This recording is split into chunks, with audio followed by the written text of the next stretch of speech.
દિલીપભાઈ કઈ લાઈટ ચાલુ હોય તો કરો. લાઈટ ઓછી પડે. હા, લાઈટ ચાલુ હોય એક ટ્યુબલાઇટ એક જ છે.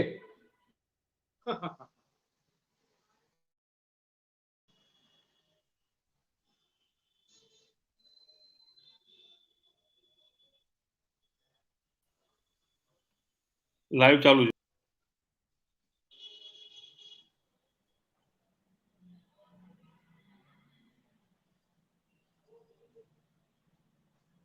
તો આપણે ચર્ચા કરીએ છીએ આજે સત્યજી.com ઉપર ગુજરાત ભાજપના રાજ્યસભાના ઉમેદવારો અનુસંધાનમાં. હું છું આપનો સૌનો સૈયદ શકીલ અને મારી સાથે ગુજરાતના સિનિયર અને વરિષ્ઠ પત્રકાર દિલીપભાઈ પટેલ જોડાયા છે.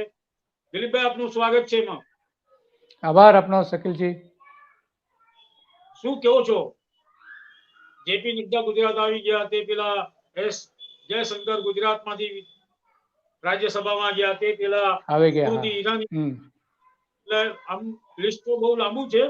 આપણે લાલકૃષ્ણ અડવાણીથી કરી શકીએ એમ છે કે ભાઈ રાજ્યસભામાંથી લોકસભા, રાજ્યસભા એ ભાજપ માટે ગુજરાત એક સ્વર્ગ ભૂમિ થઈ ગઈ છે એ લોકો રાષ્ટ્રીય લીડર માટે.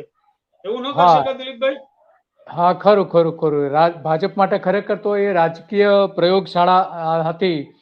પ્રયોગશાળા હજુ ચાલુ પણ છે અને મને લાગે છે કે ભવિષ્યમાં પણ રહેશે. જે રીતે ભારતીય જનતા પાર્ટીનું વર્ચસ્વ આપણે ગુજરાતમાં જોઈએ છે એ ઉપરથી હજુ પણ એની પ્રયોગશાળા કહો કે એની કર્મભૂમિ કહો કે જે કંઈ કહો તે ભારતીય જનતા પાર્ટી માટે હજુ ચાલુ રહેશે એવું લાગી રહ્યું છે. અને આજે આપણે જોયું કે જેપી નડ્ડાએ પણ ફોર્મ ભરી દીધું છે અને ભાજપના ઉમેદવારોએ આજે વિધાનસભામાં જઈને ફોર્મ અધ્યક્ષ સામે ફોર્મ પણ ભરી દીધું છે. એટલે હવે એની જે પહેલી પ્રક્રિયા કરવી જોઈતી હતી રાજ્યસભાના ઉમેદવારી માટેની, એ આજે લગભગ પૂરી થઈ ગઈ છે અને ફોર્મ ચકાસાઈને સાંજ સુધીમાં જાહેર પણ થઈ જશે, ઉમેદવાર તરીકે જાહેર પણ થઈ જશે.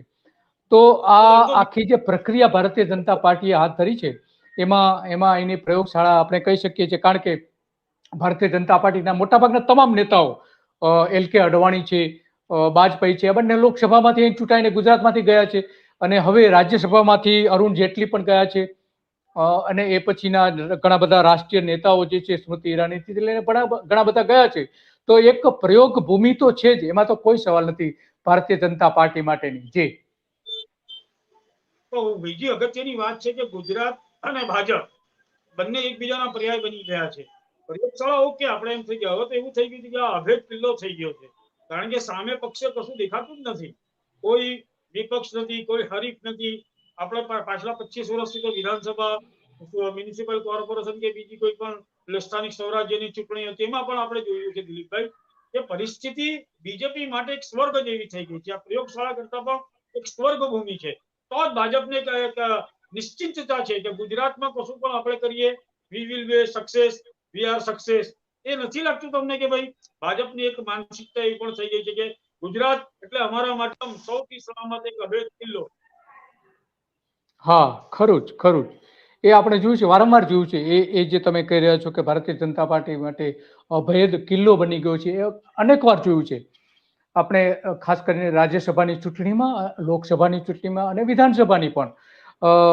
વિધાનસભામાં તો આપણે જે 2022માં છેલ્લે આપણે જોયું કે જે રીતે ભારતીય જનતા પાર્ટીને બેઠકો મળી છે, અગાઉ ગુજરાતમાં એક પણ રાજકીય પાર્ટીને આટલા મોટા પ્રમાણમાં બેઠકો નથી મળી. તો છેલ્લી જે ચૂંટણી થઈ એ આધારે આપણે કહી શકીએ, સ્પષ્ટપણે કહી શકીએ કે ભારતીય જનતા પાર્ટી માટેનો અભેદ કિલ્લો છે, કિલ્લો બની ગયો છે. અને એ જે રીતે બહારના ઉમેદવારો લાવીને મૂકી રહ્યા છે, તો એ સ્વાભાવિક છે કે એની સામે બોલનાર ભારતીય જનતા પાર્ટીના નેતાઓ સામે કોઈ અવાજ ઉભો કરનાર કોઈ રહ્યું નથી, પોલિટિકલ પાર્ટી કે લોકો પણ. એ આપણે સ્પષ્ટપણે કહી શકીએ છીએ કે ભારતીય જનતા પાર્ટીનો આ અભેદ કિલ્લો બની ગયો છે.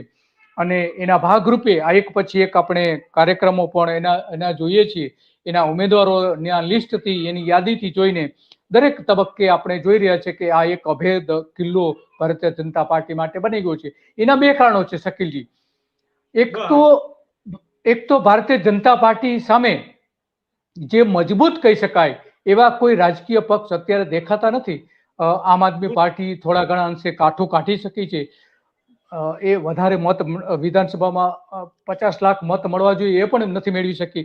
એની સામે કોંગ્રેસ જે મજબૂત પાર્ટી હોવી જોઈએ, મજબૂત રાજકીય પક્ષ હોવો જોઈએ, એ પણ આપણે જોઈએ છે કે દિવસે દિવસે જેનું પ્રભુત્વ વધવું જોઈએ એના બદલે પ્રભુત્વ ઘટી રહ્યું છે. શંકરસિંહ વાઘેલા જ્યારે પ્રદેશ પ્રમુખ હતા કોંગ્રેસના, ત્યારે એક મજબૂતાઈ રીતે એ આગળ વધી હતી અને લગભગ 77 જેટલી બેઠકો મેળવવા અને લગભગ નજીક સુધી પહોંચી ગયા હતા, સત્તાની નજીક પહોંચી ગયા હતા. પરંતુ ત્યાર પછી સતત એનું ધોવાણ થઈ રહ્યું છે. ભારતીય જનતા પાર્ટી એની સામે, ભારતીય જનતા પાર્ટીની સામે કોંગ્રેસના નેતાઓ અત્યારે મજબૂતાઈથી આગળ વધતા હોય એવું દેખાઈ રહ્યું નથી. એ આપણે સ્પષ્ટપણે કહી શકીએ છીએ વિધાનસભાની ચૂંટણીના આધારે. મહત્વની એક રાષ્ટ્રીય નેતાઓ ગુજરાતમાંથી જ જઈ રહ્યા છે રાજ્યસભામાં. એ લોકો માટે તો બીજા બધા સ્ટેટ પણ છે, તો ગુજરાત પર જ જેપી નડ્ડાની પસંદગી આવે. લોકસભામાં એલ કે અડવાણી હોય, અટલ બિહારી વાજપેયી હોય, અમિત શાહ તો જો ગુજરાતના છે તો લોકસભામાંથી જાય, પ્રશ્ન નથી. પણ પછી અરુણ જેટલી આવે, પછી આપણા જેપી નડ્ડા, તો એ ખાસ શું છે આ કે રાષ્ટ્રીય નેતાઓ જે છે તે રાષ્ટ્રીય નેતાઓને કી પોસ્ટ પર જ્યારે મૂકવાના હોય તેવા તમામ લોકો ભાજપ વાયા ગુજરાત જ કેમ કરી રહ્યું છે રાષ્ટ્રીય ફલક ઉપર? બીજા બધા સ્ટેટમાં પણ પહોંચી શકે. મને લાગે છે કે આ જે ગુજરાતમાં જે છે ને, એ નરેન્દ્ર મોદી જે ધારે એ થઈ શકે છે, એ ઈચ્છે એ થઈ શકે છે. બીજા રાજ્યોમાં એને કેટલીક રાજકીય મુશ્કેલીઓનો સામનો કરવો પડતો હોય છે, જે ગુજરાતમાં નથી થતું. એ નક્કી કરે કે આપણે ગુજરાતમાં એમની નક્કી કરેલી જે યોજનાઓનો અમલ જે થવો જોઈએ એ અમલ અહીંથી ગુજરાતમાંથી સારી રીતે થઈ શકે છે. એટલા માટે એ પસંદગી થઈ છે અને એક ઇઝી ગોઈંગ સ્ટેટ છે ભારતીય જનતા પાર્ટી માટે, અને એટલા માટે પેલી પસંદગી સ્વાભાવિક રીતે ગુજરાત હોઈ શકે એવું આપણે એક અનુમાન મૂકી શકીએ છીએ. જી, આપણા બીજા જે રાજ્યસભાના ઉમેદવાર છે, આપણે વાત કરીએ તો જેપી નડ્ડાની. ગોધરાના જે છે જસવંતસિંહ પરમાર, 2019માં એ જસવંતસિંહ પરમાર તો અપક્ષ તરીકે ભાજપની સામે જ લડ્યા હતા. યસ, હા, ભાજપની સામે જ હતા. સમજાતું નથી કે એમને પરમાર સાહેબને પાછા રાજ્યસભામાં આપવા, ભાજપ સામે બળવો કરીને આવેલા માણસને રાજ્યસભાની સીધી ટિકિટ આપવી, એ શું છે? શું ખરેખર એ સમજવાની આપણા દર્શકોને પણ આપણે તમારા માધ્યમથી મૂળ જો દરેક પગલું અત્યારે ગુજરાતમાં જે કંઈ દરેક પગલું લે છે ભારતીય જનતા પાર્ટી, એ માત્ર ને માત્ર રાજકીય દ્રષ્ટિથી જ પગલાં ભરી રહી છે, નહીં કે લોકોની સમજ શક્તિ કે લોકોના કલ્યાણ માટેના. અને એના ભાગરૂપે જે આપણે દરેક બાબતો જોઈ છે કે એ નરેન્દ્ર મોદી પણ એને અમલ કરે છે કે રાજકારણમાં કઈ રીતે મદદરૂપ થઈ શકે એમ છે, રાજકીય મતો કઈ રીતે અંકે થઈ શકે એમ છે, એને ધ્યાનમાં લઈને મોટા ભાગના નિર્ણયો લેતા હોય છે. તો એ આપણે જે આ પરમારની જે પસંદગી છે એ ખાસ કરીને જે પછાત વિસ્તારોમાં એના મતદારોને આકર્ષવા માટેની એક યોજનાના ભાગરૂપે એમને રાજ્યસભામાં મોકલવા માટેનું હોઈ શકે છે. યસ, આખું રાજકારણ છે, વોટ મેળવવા માટેનું બધું રાજકારણ છે ને. હા, નેચરલી એના માટેનું જ છે રાજકારણ, નહીં કે લોકોના કલ્યાણ માટે અથવા તો રાજ્યસભામાં જેને ગુજરાતની વાત રજૂ કરી શકે એ ટાર્ગેટ નથી. ટાર્ગેટ માત્ર ને માત્ર છે કે કોને ટિકિટ આપવાથી વધારે મત લોકસભામાં, જે આવનારી લોકસભાની ચૂંટણી છે એમાં મળી શકે છે, એ જ માત્ર ટાર્ગેટ અત્યારે તો દેખાઈ રહ્યો છે. બાકી તો બીજા કોઈ કારણો હોય. લાગે છે આ ટાર્ગેટ પૂરો થશે પસંદગી કરવાથી? હા, ફાયદો થશે, 100% ફાયદો થશે.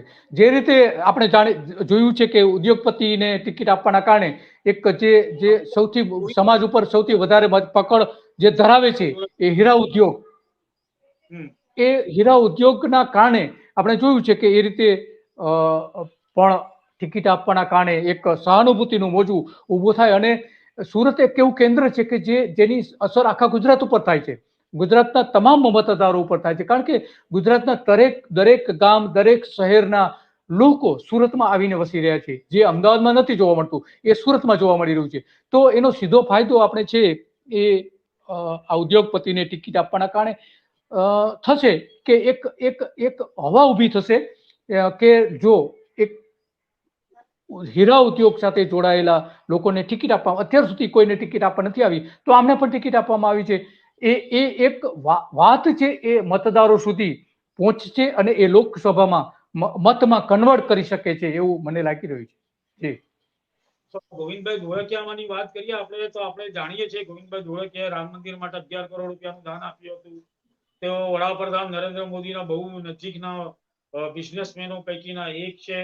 પ્લસ મારા ખ્યાલથી તમે ક્યાંક લખ્યું છે કે એના સત્યડી પર પણ લખ્યું છે તમે ગઈકાલે કે કેશુભાઈ બળવાઈ એ વસ્તુ દર્શકોને પણ આપના માધ્યમથી સમજવાની કોશિશ સમજાવવાની કોશિશ કરીએ કે શું હતું શું કે ગોવિંદભાઈ ધોળકિયા અને પટેલ એ શું હતું. હા હા, જો આમ તો છે ને ગોવિંદભાઈ ધોળકિયા અને નરેન્દ્ર મોદી 2001 થી બંનેને એકદમ નજીક છે.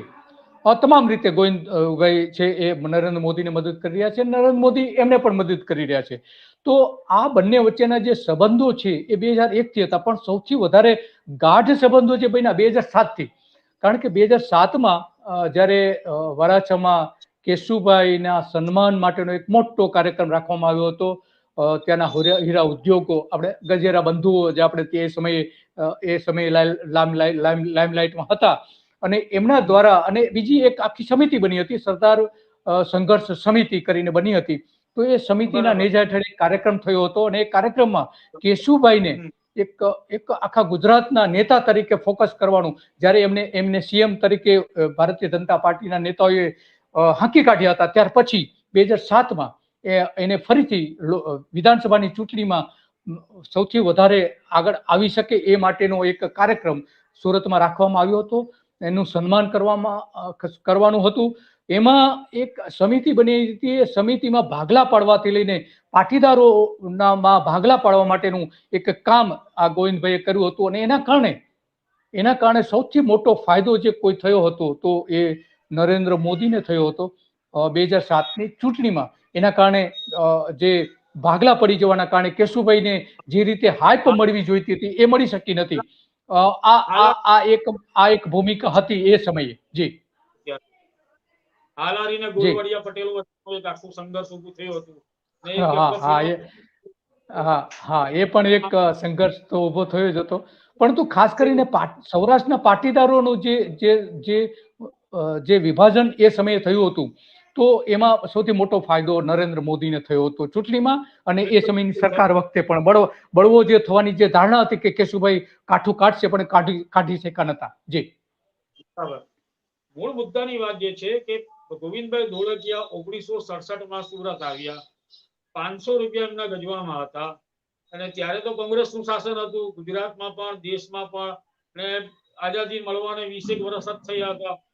એવા સંજોગોમાં ગોવિંદભાઈ ધોળકિયા જે વટવૃક્ષ બન્યા, ડાયમંડનો આટલો બધો બિઝનેસ શરૂ કર્યો, તો એવું નથી કે ગોવિંદભાઈ ધોળકિયાને કોંગ્રેસની નીતિઓનો પણ ત્યારે ફાયદો ન થયો હોય દિલીપભાઈ?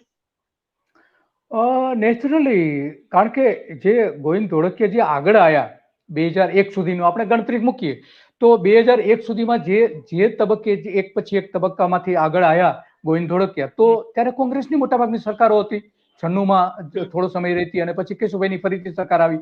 તો એની પહેલાની જે સરકારો હતી કે જે ખરેખર ગોવિંદ ધોળકિયાને આગળ વધવા માટેનું એક પ્લેટફોર્મ પૂરું પાડ્યું હતું, વ્યવસાયિક રીતે, સામાજિક રીતે અને બાકીની બધી તમારી રીતે રાજકીય રીતે એમને મદદ થઈ.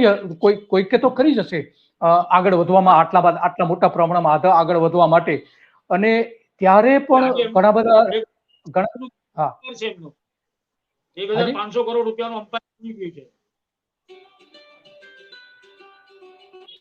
1500 કરોડ 1500 કરોડ અમ્પાયર બની ગયું છે. SRK group, Shri Ramakrishna group, જેનું એમના નામ આપ્યું છે ગ્રુપ.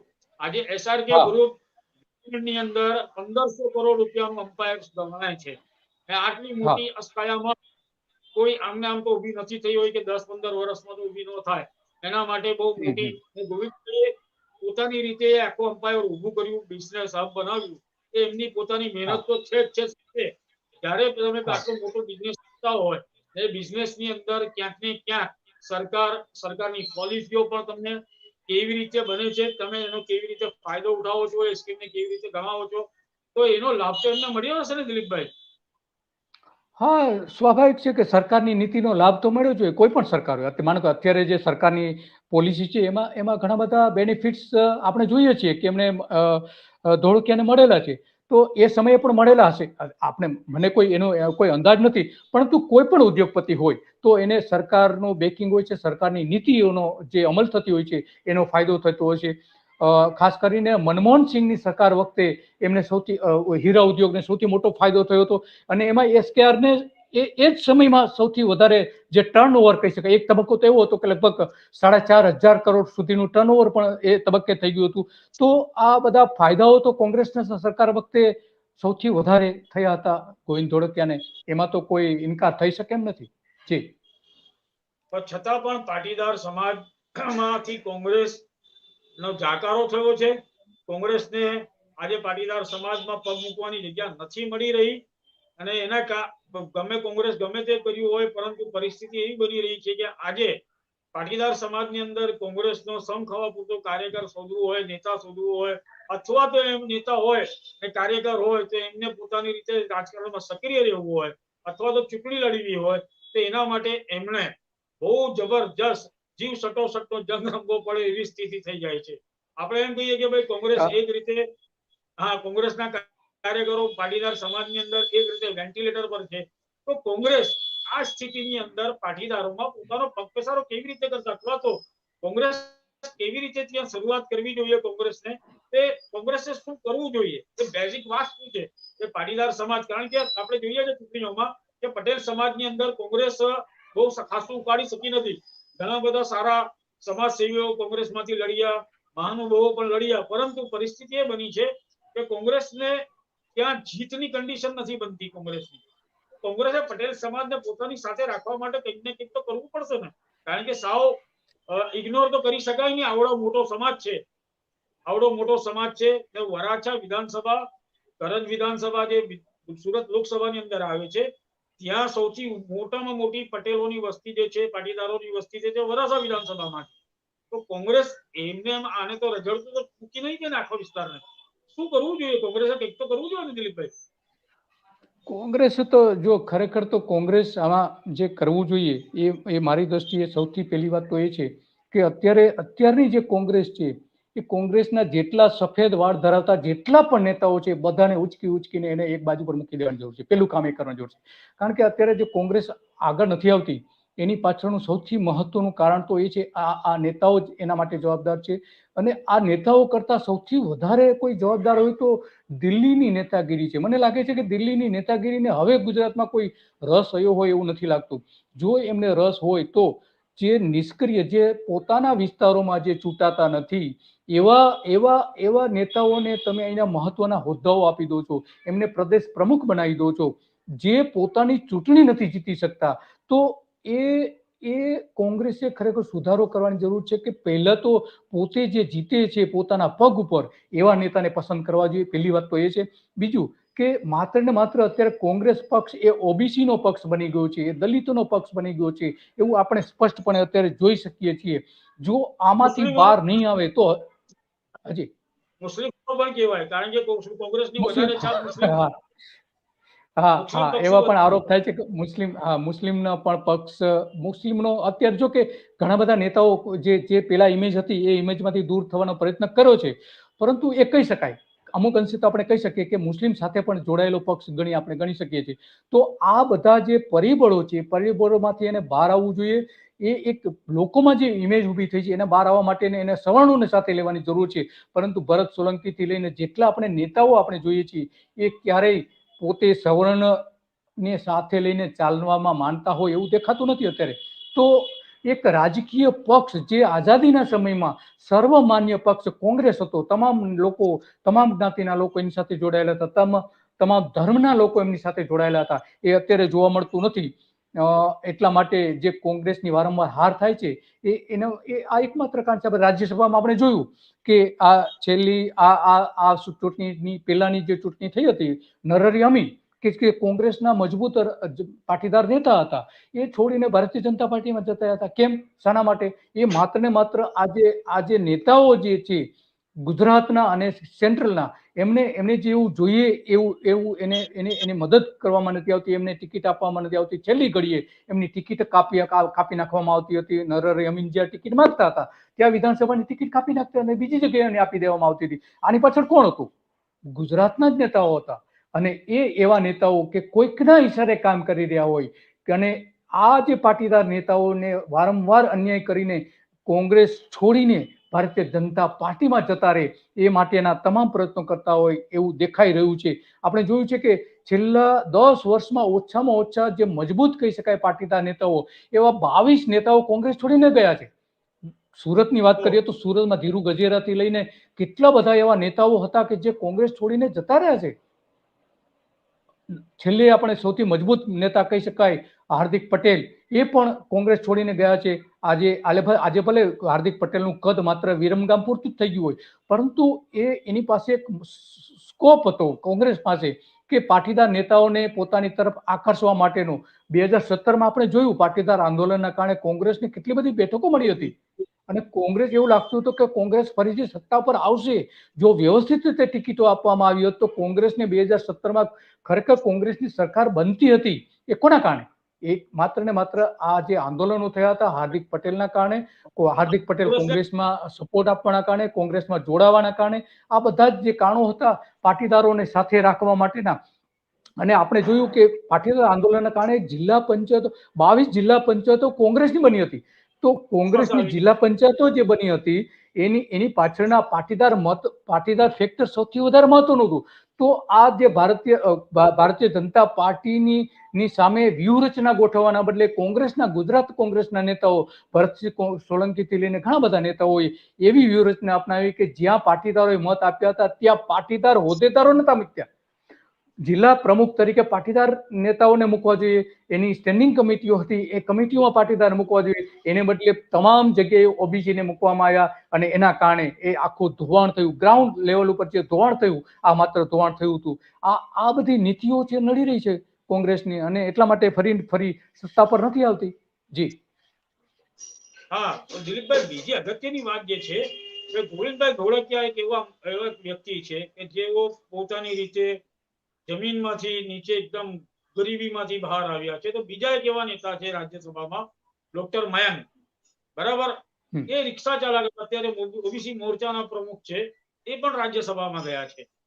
તો એના વિશે પણ કહેશો કે કેવી રીતનું હતું એ કે લોજિક ઓબીસી સમાજ માટે પણ આપણે વાત કરીએ ઓબીસી સમાજની, ભાજપ પણ ઓબીસી સમાજને બહુ મહત્વ આપી રહ્યું છે. અગ્રીમ રાજ્યસભામાં મોકલી આપ્યા છે કે એક જમાનામાં આ મયંકભાઈ રિક્ષા ચલાવતા હતા, આજે એ ઓબીસી મોરચાના અધ્યક્ષ છે ને હવે સાંસદ બની જશે, જાહેર થશે, બિનહરીફ જાહેર થવાના છે.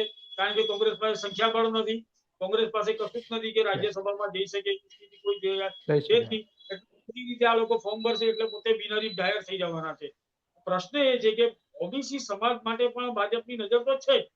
એવું નથી કે ભાજપ ઓબીસી સમાજને, કોંગ્રેસે પાટીદારોને જર્જરતા મૂકી દીધા, છોડી દીધા એમ કહીએ તો ચાલે. તો ઓબીસી સમાજ માટે કોંગ્રેસ શું કરી રહી છે? ઓબીસી સમાજ માટે તો ભાજપ પણ સામે પક્ષ કામ તો કરી રહ્યું છે. શું કહો છો આપ? હા, એ તો ખરું જ. જો આ વખતે જે બે નેતાઓ નિવૃત્ત થયા એમાં બે પાટીદાર નેતાઓ હતા, એમાંથી એકને જ ટિકિટ આપવામાં આવી છે પાટીદારને. તો દર વખતે રાજ્યસભામાં આપણે જોયું છે, દર વખતે નરેન્દ્ર મોદી રાજ્યસભામાં પાટીદારની એક ઉમેદવાર તો એમને આપે છે રાજ્યસભામાં. અને એટલા માટે મારી દ્રષ્ટિએ દરેક વખતે એક બેઠક તો પાટીદારોની હોય જ છે. એ કોંગ્રેસ નથી કરતી. કોંગ્રેસે આપણે જોયું છે કે છેલ્લા 44 વર્ષથી રાજ્યસભામાં એક પણ પાટીદારને નથી મોકલેલા, એક પણ પાટીદાર નહીં. કેમ, શાના માટે?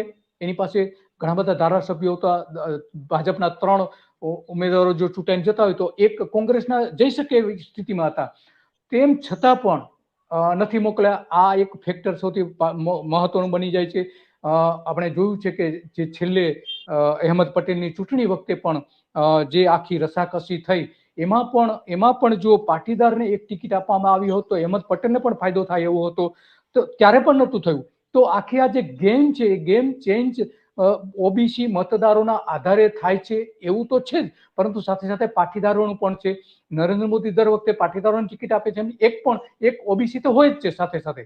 અને ઓબીસી એવા પ્રકારના હોય છે કે જે એકદમ સામાન્ય ક્લાસમાંથી આવતા હોય, જે ઓબીસી નું નેતૃત્વ ન કરતા હોય એવાને પણ એ ટિકિટ આપે છે અને ચૂંટીને મોકલે છે, જેથી કરીને ઓબીસી મત છે એની સાથે જોડાઈ શકે છે કે જો એક ઓબીસી જે પછાત વર્ગમાંથી આવતા એક સામાન્ય લોકોને કે જે રિક્ષા ચલાવતા લોકોને પણ ત્યાં મોકલી શકે છે. એક 4,000 કરોડનું ટર્નઓવર કરતા એક ઉદ્યોગને પણ ત્યાં મોકલી શકે છે અને રોજ 400 રૂપિયા કમાઈને રિક્ષા ચલાવનારને પણ ત્યાં મોકલી શકે છે. આ જે નીતિ છે નરેન્દ્ર મોદી, એ નીતિના કારણે લોકોમાં એક મેસેજ જાય છે કે સામાન્ય લોકોને પણ ત્યાં પહોંચી શકે છે. એ મારી દ્રષ્ટિએ આજ જે મયંકની જે વાત આવે છે, એ મયંક પરમારની જે વાત આવે છે ઓબીસી માંથી, તો આ એ ફેક્ટર છે એ ઓબીસીમાં જબરજસ્ત અસર કરવાનું છે. લોકસભાની ચૂંટણી આવી રહી છે, એમાં મોટા પ્રમાણમાં અસર થશે. અને દર વખતે જે રાજ્યસભામાં આ રીતે એક ઓબીસીને પણ ટિકિટ આપવામાં આવે છે. આપણે જોયું હતું કે જે છેલ્લી જે ચૂંટણી રાજ્યસભાની જે થઈ આની પહેલાની, તો ઉત્તર ગુજરાતમાંથી ઓબીસી ને એક ટિકિટ આપવામાં આવી હતી. ભલે એ ધનાઢ્ય ફેમિલીમાંથી આવતા હતા, પરંતુ એને પણ ટિકિટ તો ત્યાંથી આપવામાં આવી જ હતી. તો આ રીતે પણ નરેન્દ્ર મોદી માત્ર સવર્ણોને ટિકિટ આપે છે એવું નથી, પરંતુ એક સામાન્ય ઓબીસીને પણ ત્યાં ચૂંટીને મોકલી શકે છે અને એની સારી અસર પણ થાય છે. જી દિલીપભાઈ, મહત્વની વાત એ છે કે કોંગ્રેસ કેટલીક જગ્યાએ સરકારમાં છે, ત્યાં એ લોકો રાજ્યસભામાં સાઇઝેબલ સ્ટેન્ડમાં પણ છે. ઘણા બધા બીજા બધા નેતાઓને કે પોતાના રાષ્ટ્રીય નેતાઓને એ લોકો મૂકે છે. તો કોંગ્રેસ એવું કેમ નથી વિચારતી કે બીજા રાજ્યોમાંથી પણ ગુજરાતમાં એમના ધારાસભ્યો એટલા ઓછા થઈ ગયા છે, આવનાર દિવસોમાં 10 ની અંદર પણ આવી જાય તો નવાઈ નહીં. સંસદ તરીકે કોઈ નથી, તો કોંગ્રેસ ગુજરાતમાંથી કોઈ સાંસદને પાટીદાર હોય, ઓબીસી હોય કે કોઈને પણ કેમ નથી મોકલી શકતા? કારણ કે આ વેક્યુમને ક્યાંક ને ક્યાંક ગુજરાતમાં કોંગ્રેસ પ્રતિનિધિત્વ આપે છે, તે સ્ટ્રોંગ મેસેજ પણ આપી શકે ને. ઓછામાં ઓછા તેલંગાણા છે, હિમાચલ પ્રદેશ છે, કે જ્યાં પણ કોંગ્રેસની સરકાર છે ત્યાંથી કોંગ્રેસે મોકલી શકે છે ને. કે કર્ણાટકમાંથી પણ મોકલી શકતા હતા, રાજસ્થાનમાંથી એક સીટ હતી સોનિયા ગાંધીને આપી દીધી, બીજી એક સીટ હતી હિમાચલની સિંઘવીને આપી દીધી. તો મુદ્દાની વાત એ છે કોંગ્રેસ પોતાની રીતે ગુજરાતનો એક રીતે એમ કહીએ કે ટોટલ ભાઈ ઇગ્નોર જ કરી નાખ્યું છે ગુજરાત. ભાઈ કોંગ્રેસ હાઈકમાન્ડે નથી શું કે હવે ગુજરાતની અંદર આપણે ફરીથી કોંગ્રેસને બેઠી કરવી છે, એ આ મેસેજ મળે છે આનાથી દિલીપભાઈ? હા, એની સાથે હું થોડા અંશે સહમત છું. કારણ કે અત્યારે જે કંઈ માનો કે અત્યારે રાજ્યસભામાં જે કંઈ કોંગ્રેસના નેતાઓ 3 નેતાઓ છે, તો એમાં એક શક્તિસિંહને બાદ કરતા કયા એવા છે કે જે ગુજરાતના ઇસ્યુ ઉભા કરી રહ્યા છે? શક્તિસિંહ ગોહિલ નો ડાઉટ ત્યાં જઈને એ ગુજરાતના ઘણા બધા ઇસ્યુ એને ઉભા કરેલા છે, ત્યાંની સરકારને પ્રશ્ન પૂછ્યા છે. ગુજરાતની અંદર ગ્રાઉન્ડ લેવલ ઉપરથી સિસ્ટમથી લઈને આપણે રાજકારણની વાત છોડી દઈએ, પણ જે સિસ્ટમ જે ચાલે છે ગુજરાતની અંદર, કે ગુજરાતમાં કયું તંત્ર ક્યાં કામ કરે છે, કેવી રીતે કામ કરે છે, આપ પણ જુઓ છો, આપણા પણ જોઈ રહ્યા છે. તો કોંગ્રેસને કેમ નથી દેખાતું ને કોંગ્રેસ એ મુદ્દાઓ લઈને, સળગતી સમસ્યાઓ લઈને લોકોનો સાથ સહકાર માંગવા ગ્રાઉન્ડ લેવલ પર કામ કરતી કેમ નથી દેખાઈ રહી? હા, વાત સાચી છે કે તમે જે મુદ્દો ઉભો કર્યો કે બીજા રાજ્યોમાં પણ આ રીતે કેમ ગુજરાતના કોઈને ત્યાંથી ચૂંટીને નથી મોકલવામાં આવતા, એ મુદ્દો વાજબી છે. પરંતુ જે છે એ પણ ત્યાં નિષ્ક્રિય છે. એને તો કમસે કમ ત્યાં જઈને કમસે કમ પ્રશ્નો પૂછતા તો કરો. બીજું કંઈ ન કરો તો કંઈ નહીં. ગુજરાતના ઇસ્યુ છે, ગુજરાતના કેટલા બધા ઇસ્યુ છે અત્યારે કે જે રાજ્યસભામાં રજૂ કરી શકાય એમ છે. શક્તિસિંહ ગોહિલને કરતા બાદ કરતા એક પણ નેતા એવા નથી કોંગ્રેસના કે જે ગુજરાતના ઇસ્યુ ઉભા કરતા હોય. તો આ રીતે દરેક પ્રશ્નો છે, એટલા બધા પ્રશ્નો છે કે જે ગુજરાતના લોકોને પોતાની પ્રત્યે ખેંચવા માટે ત્યાં જઈને આ એક પ્લેટફોર્મ છે કે જે લોકોની વાત ત્યાં થઈ શકે એમ છે, પરંતુ ત્યાં વાત કરવામાં આવતી નથી. એ રીતે ગુજરાતમાં જે મજબૂત કહી શકાય એવા નેતાઓને તે બહારના રાજ્યોમાંથી ચૂંટીને મોકલવા જોઈએ. એની સાથે હું સહમત છું. યસ, જી દિલીપભાઈ, આપણે ગુજરાતના ચારે ભાજપના જે રાજ્યસભાના ઉમેદવારો છે તેઓ બિનહરીફ ચૂંટાયા છે, તેમને અભિનંદન આપીએ. અને આ ચર્ચાને અત્યારે અહીંયા ફરી વખત મિત્રો, હું અને દિલીપભાઈ નવા વિષય સાથે, નવા મુદ્દા સાથે અને નવી ચર્ચા સાથે આપની સમક્ષ ઉપસ્થિત થઈશું. ત્યાં સુધી અમને રજા આપો. આભાર. જય જય ગરવી ગુજરાત. જય Hind. Thank you very much. Thank you.